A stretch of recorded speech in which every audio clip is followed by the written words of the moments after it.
Welcome to the webinar, Resource Regeneration on Vancouver Island. Now, many of you on the call here today already know how valuable soil is and how costly it can be to excavate, mine, and relocate to other project and disposal sites. Unfortunately, many people still treat soil like a waste product. And that's why we're super excited to have here with us today Claire Lewis from GRT to tell us more about resource regeneration on Vancouver Island.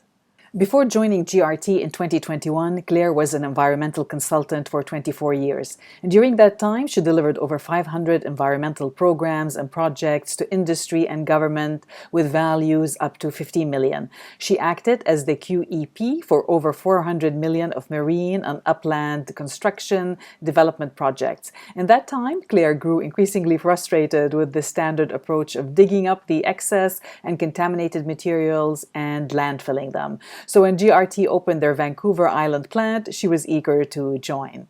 And on the call with us here today, we also have Mana Arabi, CEO and co-founder of PhilConnect, as well as myself, Huayda Carter, and I will be your moderator. So I'm going to pass the presentation over to you, Claire. Please go ahead and share your screen. So thank you so much, PhilConnect and Huayda, for that nice introduction. As you heard, my name is Claire Lewis. I work for GRT. And we recycle excess soil and dredge materials into reusable aggregate products. Today, my presentation will focus on the work that GRT is doing to recycle the soil and produce aggregates. I'll try to cover topics and questions that I think will be of interest to a broad spectrum of PhilConnect members, whether they're in attendance today or viewing this later on video. But if there's more you'd like to know, please don't hesitate to ask questions at the end of this presentation or contact me afterwards or reach out to me through LinkedIn. So at GRT, we've identified two challenges related to infrastructure and urban development, and we're proposing a solution that addresses both of these problems at once. The first problem, excess soil. When a new development is being contemplated, excess soils are frequently generated.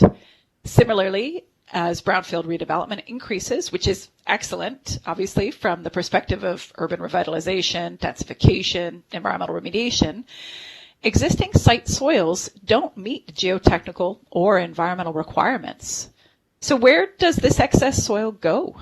In my experience, it usually goes to a landfill or a fill site, where it just gets piled up and covered over and left. Dig here, dump there. We're just moving piles of dirt around. That's part of my 5-second elevator pitch, is stop moving piles of dirt around. So what's the result of moving piles of dirt around? Well, a lot of money is spent on landfilling. And if anyone has been involved in landfill permitting, it's not easy to get landfills started, and landfill space is getting increasingly rare. Illegal dumping persists, and there are significant transportation costs and environmental impacts from having to move dirt to landfills that are further and further out of town. I currently have a client in Victoria that's sending material all the way up to Campbell River, if you can believe, more than 3 hours drive away, just to take care of soil that doesn't have another home. On to our second problem. When you build a new infrastructure, you need lots of aggregate for fill, for concrete. We're fortunate to have an abundant aggregate supply in Canada. But even when supply is available, the material most often comes from outside of urban areas. It's mined or quarried and then trucked long distances. The mining, the quarrying, the transportation, these are all environmental impacts, or there are environmental impacts at all of these stages. Outside of Canada, aggregate supplies are not so plentiful. Here are some interesting statistics for your consideration. Just give you a moment to read that. So these challenges related to infrastructure development, that is the transportation and disposal of excess soil, and then the mining and transportation of virgin aggregate to fill the holes made from digging out the excess soil. Well, these could be summarized as a cradle-to-grave process of mine, fill, excavate, dispose. Mine, fill, excavate, dispose, which is inefficient and environmentally poor. So for this two-pronged problem, GRT offers a solution that's actually really simple. This is the best part. It's not difficult to explain what we do. I love it.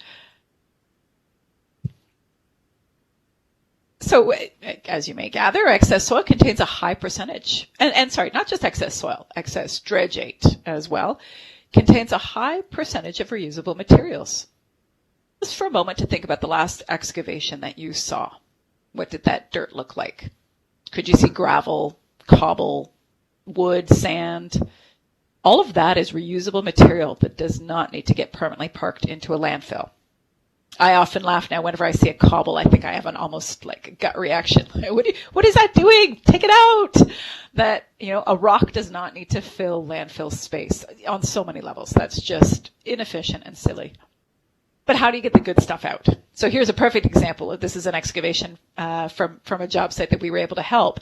Lots of really quite beautiful cobble. I mean, maybe my version of beautiful is a little skewed, but are people washing and screening this kind of material on site? Not many people do this right on site because it's messy and it requires environmental controls, especially around dust or water management, depending on if you use a dry or wet process to sort. Also, if you're dealing with contamination, that's harder to deal with on site. And timing is hard to coordinate as well. If you're excavating contamination this year to make way for a bridge approach, let's say, you might not need the clean backfill until next year. And you might not have space to stockpile the material in the meantime. That said, I'm encouraged that more contractors are considering screening and reuse where possible on site. And platforms like PhilConnect allow users to identify where excess soil at one site can become a beneficial material at another site. We are seeing more of this stuff. People are starting to wake up to the cost and inefficiency and greenhouse gas impact of all of this transportation to faraway landfills and then transportation of new aggregate in. But when you're unable to screen or clean and reuse excess material on your site, or when a direct exchange through PhilConnect or another broker like that is not possible, GRT offers another solution. Our fixed offsite plant takes care of it all for you. From 2-ton jobs, we really can take jobs that small. We have a $150 minimum, so that's a tiny little job, happy to take, up to 10,000 tons. We are pleased to help and work with you. This is our small Nanaimo plant on its first day of operation in June 2021. I often laugh at this as like the first day of school picture. Everything's so clean and tidy, like someone in their first outfit. It looks a lot more used now, but still we have really good housekeeping and environmental practices. So I don't want to say dirty, just used. So here's how we do it. We receive soil in a covered receiving area. We add water to the excess soil to create a slurry. Then we convey that slurry through numerous screens, wash areas, and a hydrocyclone to separate different material grades. The GRT process moves contamination from soil into water and then removes the contamination from the water. I sometimes joke we started out as a water treatment plant and then just realized how we could apply this to soil. Here's what we get. The only thing missing from these photos is our clay, which I need to fix on this slide. The clay is so uniform and fine that it's like something from a pottery class. We had the Nanaimo landfill visit our site and literally salivate over the clay. It is beautiful. Our plant in Nanaimo has been operating for 8 months now. And in that time, we've processed over 40,000 tons of material. It's been a fantastic learning period, and we've proved our concept. Now we'd like to expand, and we're actively looking at opportunities in new cities. But if you do look over on the slide on the left, the small plant, our plant is not, this is an education process that we have with our clients. We can't take a 20,000 ton job in one day. So there is a little bit of planning and timing and scheduling that's required to receive materials at our plant. But we have a scheduling tool that we use to book people in on specific dates, and that seems to be working well. Okay, so in addition to solving the two problems we discussed earlier in this presentation, there are some additional benefits that come with working with GRT. At least we think so. I mentioned that we'd like to expand. We're passionate about the concept of recycling aggregate close to an urban center within the same region where that excess material was first generated. Take excess soil from Nanaimo, clean it up, and then sell that reused aggregate in Nanaimo. That is fabulously small, local, circular economy right there, right at play. Our plant is also designed for 100% reuse of excess materials. We are a net zero waste, which I'm personally quite passionate about, facility. 100% diversion from landfills. That's our goal. We're currently achieving about 90 to 95% reuse, and we get better every month. So we're on target to hit that goal. Well, we're always going to aim for 100. It's good to have these aspirational goals. And we generate virtually no additional waste as part of our process as well. And this is a question we get: what do you do with the contamination? That actually gets processed out into a specific contaminated clay stream that has its own market for clay materials with high metals concentrations. We generate virtually no discharge water. In fact, we operate as water negative for most of the year and actually collect rainwater on our site to enhance our process. We don't have all the carbon savings quantified yet. In fact, that's something we're looking forward to when we have some budget and some time to working with someone to help us calculate that out. We'd love to be able to share those numbers and enjoy those numbers. Here's another benefit, and with apologies to any landfill operators on the phone right now, but I've worked with a number of landfills over the years, and I don't think anyone's going to be too hurt by this. There's always going to be a market for landfills in the next little while. But I made an Earth Day presentation to school kids a few years ago, during which I explained how landfills work, and you should have seen their faces, full of incredulity. We just put garbage and dirt into a pile? Like, what? So imagine a future when landfilling is the exception, or it's for a much more specific, and I hope for landfill operators, higher value materials, really truly waste that we don't want to see back in circulation going there. And then everything with the potential to be reused is staying out of landfill. And whether that's in a municipal stream, a construction and demolition waste stream, or an excess soil and dredging stream, I think that's something we could all get excited about. Something that's been a wonderful experience for us in our GRT Nanaimo plant is the excellent relationship we've forged with the Sanemo First Nation. They're big supporters of ours, and we dream together of different spin-off opportunities we could create. We're only, limited, I'd say, right now by our imagination and some of the regulations, which I'll get into in a minute. And as I've just alluded to, our successes have not come without some challenges. And I think this just comes with us being a new type of business offering. There are some people who have forged the path ahead for us. I'd like to give thanks to groups like Summit and EnviroGreen, who operate waste treatment facilities and have had to navigate some of this already. Quantum Murray. But as they would attest, the speed of permitting is slow. Land is expensive to lease and hard to find. And some projects or clients that want to work with us can't, because we're not a really easy check mark. We're not a landfill. We don't have a landfill permit. We look a little different. And so we're working on that, as they are, too, as some of these other peers in the industry are. So here's just a summary of some of these regulatory challenges. I just talked a moment ago about regulatory challenges at input, where it's difficult sometimes for some clients to put us in the right box. Similarly, at output, the Sanemo, for example, have approached us about opening a gravel mart that uses our products. How cool would that be? Local recycled products coming from, what was waste is now a great material. What was waste is now our treasure, our gold, whatever the expression you want to use. But the current BC regulations don't make this straightforward. And the upcoming regulatory changes about soil relocation seem unlikely to provide clarity, although we are working with the Ministry of the Environment, or trying to pitch the Ministry of Environment that they consider industries like ours, facilities like ours. The irony is that, the alternative on our outputs is you go to a quarry or a mine, but gravel pits contain elevated background metal concentrations that are somehow permitted. when our product can't be used, even if we have lots of clean data to show, lots of sampling data to show that we meet all the criteria. Happily, I'm going to say this has been the exception, not the rule. For the most part, we are able to, after discussion and consultation, have our facility approved once we assure people that we're being very careful environmentally.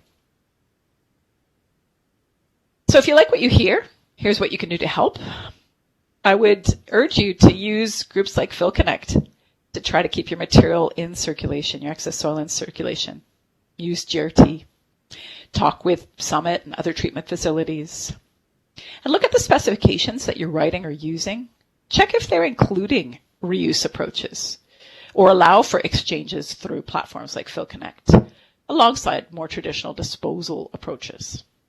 And to be clear, I'm not advocating that anyone be cavalier. I'm an environmentalist. I want to do things carefully and responsibly. We need to make sure that reuse doesn't result in environmental liabilities or risks. But continuing to dispose of reusable aggregate, just dumping it into the landfill, let's stop that. It's 2022, and I really think we can do better. Thank you for your time today. I'm just going to leave you with a quick summary slide. In summary, the problem, excess soils being generated, and environmental impacts associated with virgin aggregate mining and transportation. Our solution, reuse the material you already have, or use us to recycle material for other output markets, greatly reducing transportation and keeping these materials in circulation. Thank you so much, Claire, for the presentation. It was excellent. And I hope to see more of facilities like yours and you guys opening in new cities. That's what you were saying. There any plan to start anything in Lower Mainland? If we can, there's some really excellent other facilities in the Lower Mainland that already exist. So I do want to give a shout out to some of those facilities, and I hope that us being in the market isn't too threatening. I would like a space where we can all exist. Yeah, so the Lower Mainland would be magnificent if we could make that work. Well, there's definitely need for it. So even, there's a few, the more is better. Like you said, myself is passionate about reusing material, and you're right. It's really sad that a lot of usable material goes into landfill and wasted. And you probably have the same reaction to the rock in the excavation that I do. Exactly. Yeah. There's like sometimes, well, that whole idea of PhilConnect, that's how I started. That's I've been in construction industry for over 20 years, and I saw it happening, and I'm like, why are we sending this good material to landfill? Gotta do something about it. So I'm really, when I heard about you guys, I was very excited and happy, and so I just gonna open the question to the participants, see if anybody has any question. You can either put your questions in the chat, or I think you can raise hand and then you'll be unmuted. So whichever works. But in the meantime, I'm gonna ask a couple of questions. So, is there any material that you do not take? Yes, certain contaminants of concern could be a problem for us. Right now, we're not accepting PFAS or PFOS, whichever version of that you'd like to say. That's a particular contaminant. We are finding that really high clay material can be challenging for us if we are not, in our perfect world, when we receive high clay material, we actually mix that with another project on input so that we have a range of aggregate sizes going through our plant. If you can imagine screens from rock to clay and every interval in between, if we are only inputting material that's going to end up on one or two screens, we find the whole facility just crawls down to a really slow trickle, and actually things get kind of bunged up is the non-technical way to say it. So I would say that's typically not a problem because we're able to combine jobs based on their aggregate distribution. That's typically how we operate. But we do some of these approval processes that we're going through right now. There are one or two clients who would like to see their material processed completely separate from other people's material, and that's a little bit problematic for us. So that's something we're working on right now. Yeah, PFAS. High debris can be problematic. We do screen it out, but we had one client, I don't even know how this ended up, but we ended up with concrete pieces that were 2 meters plus. That doesn't even go into our plant, and how do you load that thinking we're going to process it? I don't know. Anyway, I would say that oversized debris is problematic. 1-2 meter size debris, and yeah, lots and lots of debris. If you start sending us garbage, we're not really set up for garbage, mixed municipal or construction and demolition. There are other facilities that can help you with that. We're here for your excess soil, dredge, and actually water needs. We take excess water as well. Okay, that's great. Yeah, I guess it will be hard to screen that, when they're bringing material in. And is there? Well, what we find is it actually gets we screen it, but then it contaminates our output materials. So we might have a nice 3" minus cobble, but then there are chunks of wood and metal mixed in with it, and it's too labor intensive to have someone pick through it, but then it limits our output markets when we have all of that garbage and junk mixed in with our materials. Yeah. So how does the fee structure work? Do you bill them after when you process to see what you found, or if they had a big chunk of concrete and you had to use some a landfill, for example, labor, or how does that work? Yeah, I mean, I'd like to say most often our billing structure is actually very simple, and it's one of the things I think people have been happily surprised with. It looks a lot like a landfill in terms of just having a single tipping fee. So we receive material, we quote you on your tipping rate, and that's it. So when we process the material, it is going to turn into a number of different outputs. Some of those will be uncontaminated. We may still end up with 1 or 2 contaminated streams, but they'll be greatly reduced. What we do with each of those output markets is, follows our authorization and all of the regulatory requirements in the province. So we take care of that, but we don't charge you then for if it has to go to this landfill or if it gets sold. We have worked all of that into our single tipping fee. The only exception to that is once in a while we receive a really crappy load, someone who has snuck a bunch of junk in. Yeah. And in that case, we do levy surcharges, and we're really upfront about what the surcharges are in advance. It's harder to go back to someone after the fact and say, come on, what do you like? we have to bill you for that because that does have to go to landfill. And that's all very clear in the contract. But anyone who reads the contract and understands our surcharges is not going to not going to be surprised by that. For the most part, most of our clients, most of the time, have a single tipping fee that they pay, and they know right away. And we can actually issue weigh scale tickets the same day if people need to understand roughly how much they've sent for their own budgeting, or if they're panicking about their budget, we can reassure them what they've spent or not on us so far. Yeah. So that's nice. It's quite a clean and simple billing structure. Okay, great. I see Adrian has a question. So Adrian, go ahead and ask your question. Turning on the video. Hi there. Hi, Claire. Salut, c'est Adrian. Richard. Hi, bonjour, Yes, monsieur. Hi. Yeah, we were in contact 9 years ago now. Yeah. Good to see you. Nice to meet you. I just wanted to mention that. So I was environmental consultant on a project where we used the GRT system. It was the portable unit, that they Before went we to. were fixed, yeah, when it was to the in the harbor, yeah. Yeah, to the Esquimalt Harbor.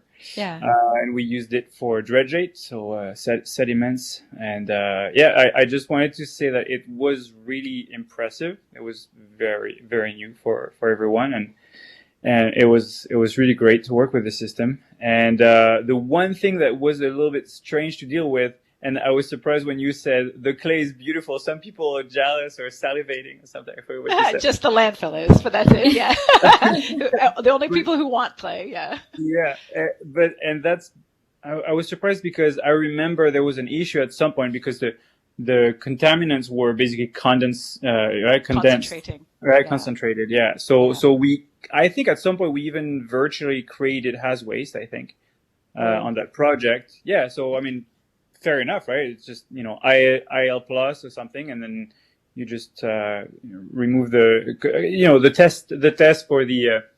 What is it called? That leachate test, the TCLP. Yeah. Yeah, the TCLP, toxic characteristic leaching procedure. Yeah. Just the way it's made, with its wet weight versus dry weight. You're comparing apples to bananas, basically, right? But still, I mean, this is worth mentioning to the group if anyone's curious. Our process does tend to concentrate contamination down into the clay fraction. Into the clay, yeah. So we have to work very specifically on clay markets that can accept contaminated material. So there are actually a couple of markets. I'm not going to disclose them too much because they've been very hard to develop, and we've only just developed them this year. But they do exist.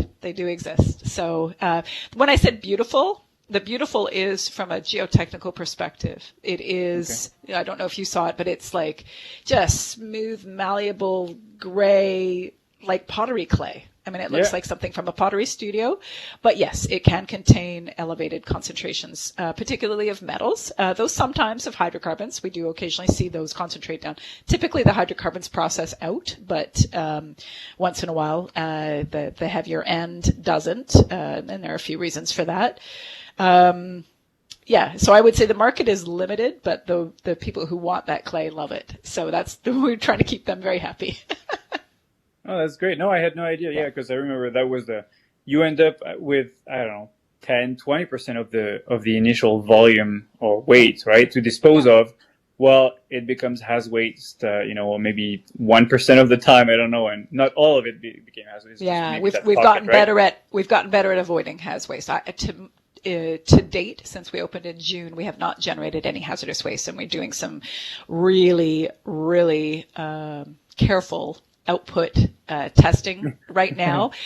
That's one of our biggest risks, is if we sent material offsite that is not characterized according to what we say it is, we've identified that could sink us. So we're probably overly careful in terms of the frequency that we sample our outputs at, because we're just really paranoid about that, frankly. We want to make sure that when we say we're sending something of this quality, that it is that quality.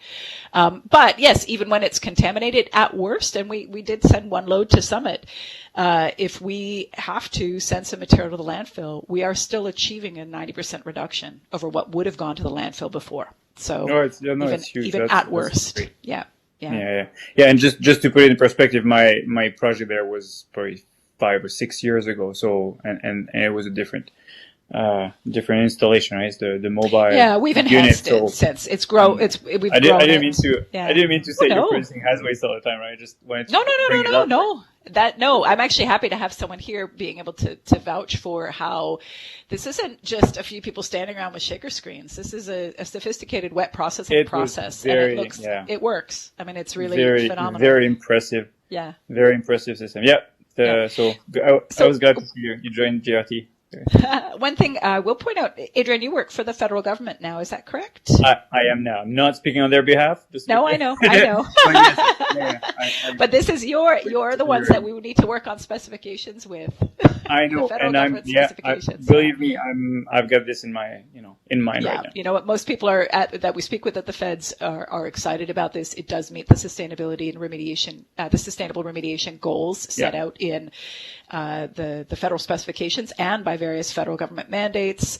So people want to make it work. There's just that we're in this time period, this transition period, where they're figuring out how to make it work and how to write a specification and how to still protect the Crown's risk from liability of contaminated material going somewhere that they don't want it to go.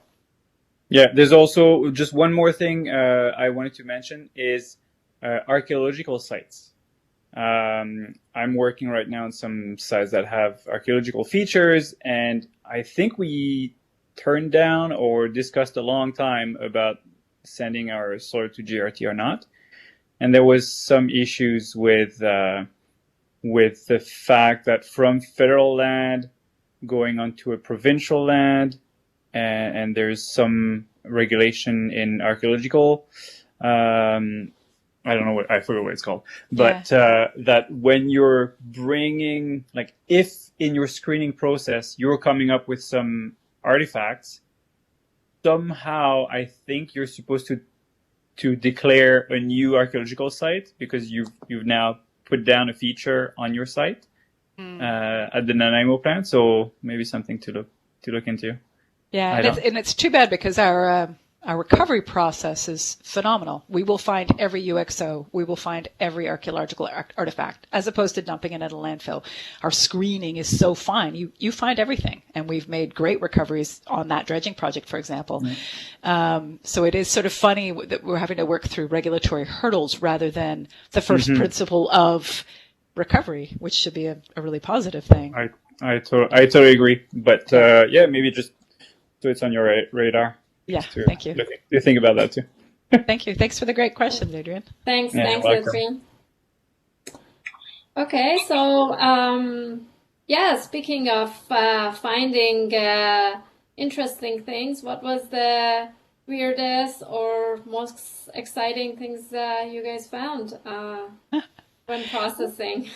Yeah, a range of things, I would say. Historically, some very interesting Aboriginal artifacts, and also artifacts, European settler artifacts from the last 100 years.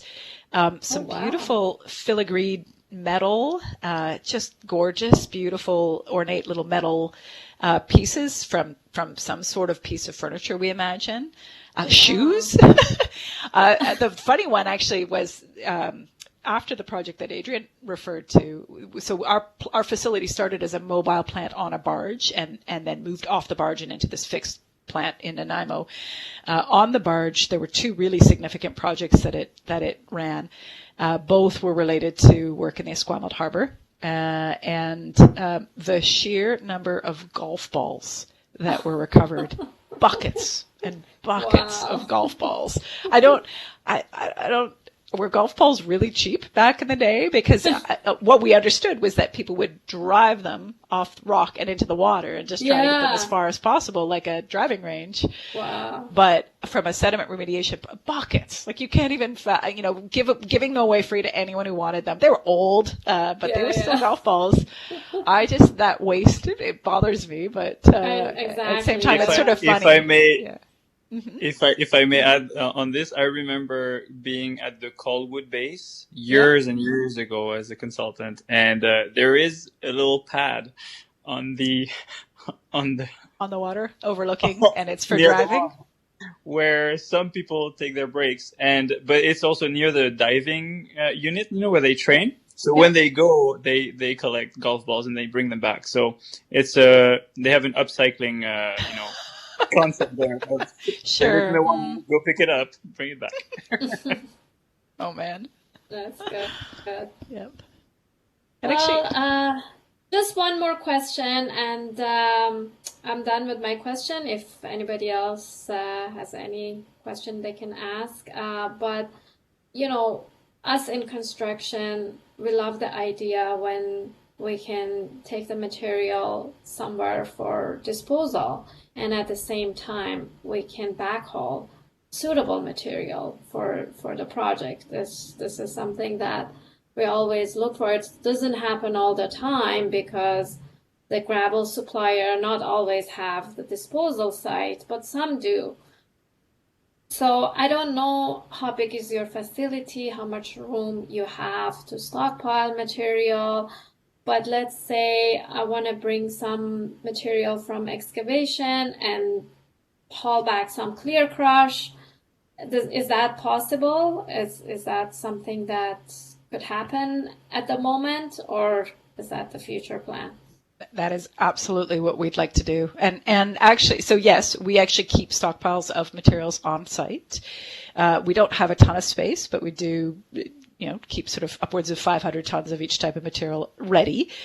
What we'd really like to do, and again, this is to manage some of our space constraints on our site, pre-book quantities to the point I was making with respect to input materials being scheduled in advance. When are you coming? You're coming 3 weeks from now, Tuesday, Wednesday, Thursday, you're bringing this much each day. That's what we get inputted into our input schedule. You've booked those spots to bring your material in.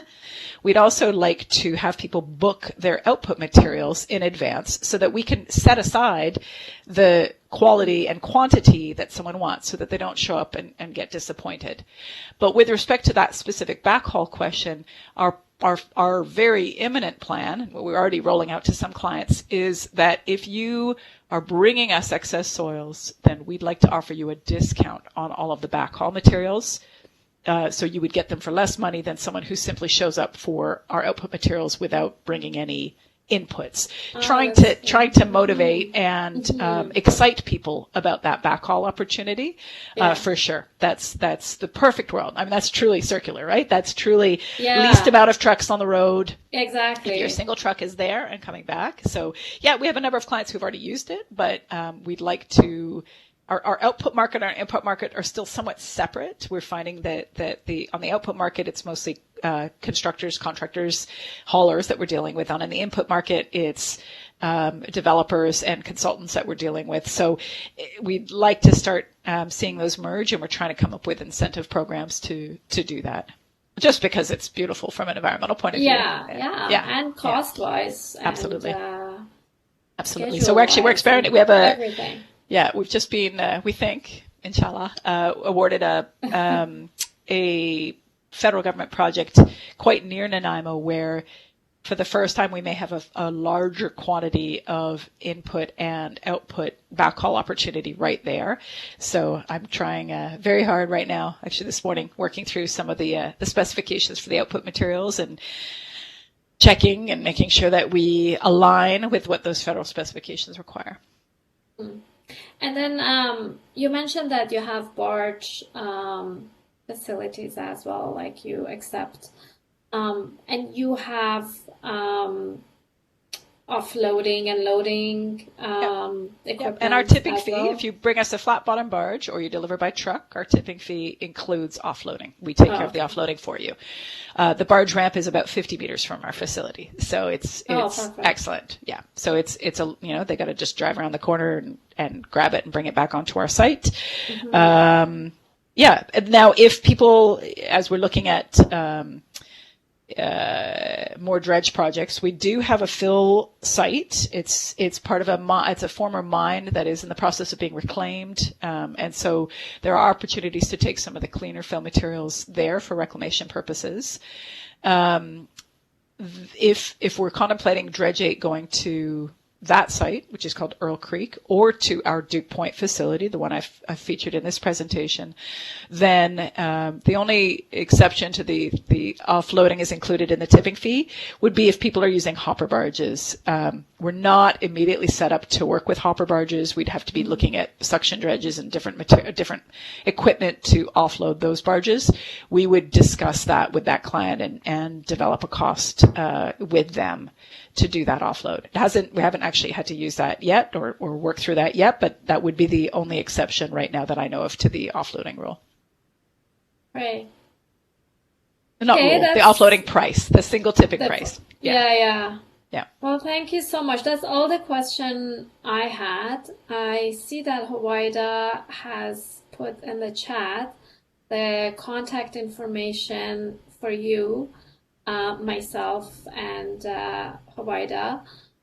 So please free to contact us and Claire if you have any further question that comes up after the presentation. And thank you so much, Claire, for joining us today. And we hope to see more of your facilities everywhere and with larger quantities and get through those permits Permits, and yeah. yeah, because I know they could be very difficult, but like you said, the federal government, we also have spoken to Environment Canada and Climate Change. They want to encourage reuse of Yep.